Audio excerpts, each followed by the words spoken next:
Hi mga kabashing, for today's video, magluluto na naman ako din sa Nueva Ecija. At eto na nga, samahan nyo nga ako manguha ng malunggay na nandito lang sa tabi ng bakod. Ito talaga ang kinaganda kapag meron kang tanim sa labas ng bahay mo. Hindi ka na mamimili at mamamalingke at susungkit ka na lang. Naisip ko rin nga doon sa aming pinapagawang bahay ay punuin din ng puro halaman at puro mga gulay. Medyo hindi nga lang kalawakan katulad neto pero okay na yon basta meron kang matanim na mga gulay. At heto na nga, kung makikita nyo, nagsungkit na rin ako ditong papaya para maidagdag dito pang gulay sa malunggay. Ay, ginataang manok pala yung aking lulutuin mga kabashing. Lalagyan ko ito ng papaya at malunggay. Bali, nakasanayan ko nga itong lutuin dun sa aming probinsya. Kaya kung taga-province ka, siguradong alam mo din ito. At heto na nga, hindi ka laking probinsya kung hindi mo alam kung paano magbalat neto. Pagkatapos ko mabalatan yan at mahiwa-hiwa, isinunod ko na rin ito mga sangkap. Bali, pakukuluan ko muna itong manok na may asin at merong dahon ng laurel para mabango. Nilagyan ko na rin ito ng durog na paminta. So, ayan mga kabasya, pakukuluan muna natin ito hanggang sa matuyo yung tubig niya. Pwede rin pala na pakuluan na natin ito sa pangalawang gata. Kasama yung mga sangkap na sibuyas at bawang. Pero yung akin, yung ginawa ko ay sa tubig ko siya pinakulo dahil kaunti nga yung gata. So, ayan, saka ko nilagay yung pangalawang gata at yung mga sangkap niya, sibuyas, bawang,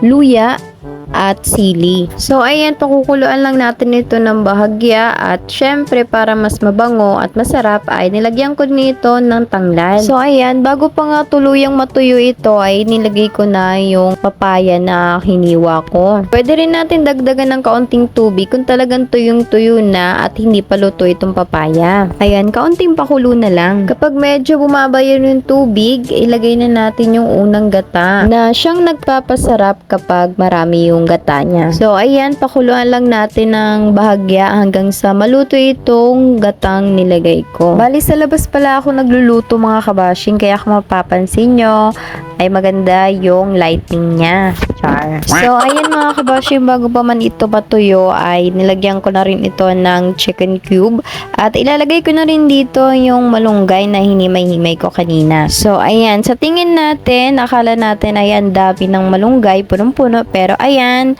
kapag naluto na siya, ay kaunti na lang. Or, tama lang pala. So, ayan, dahil nailagay na natin lahat ng sangkap at gulay, ay hintayin na lang natin na maluto itong malunggay mga kabashing. At maya-maya pa ay ready to serve na ito. So, ano na naman kayo sa susunod yung gagataan natin mga kabashing? Pwede kayong mag-request, comment nyo lang sa baba. Char! So, ayan mga kabashing, kain na tayo. Hanggang dito na lamang. Muli, salamat sa iyong panonood.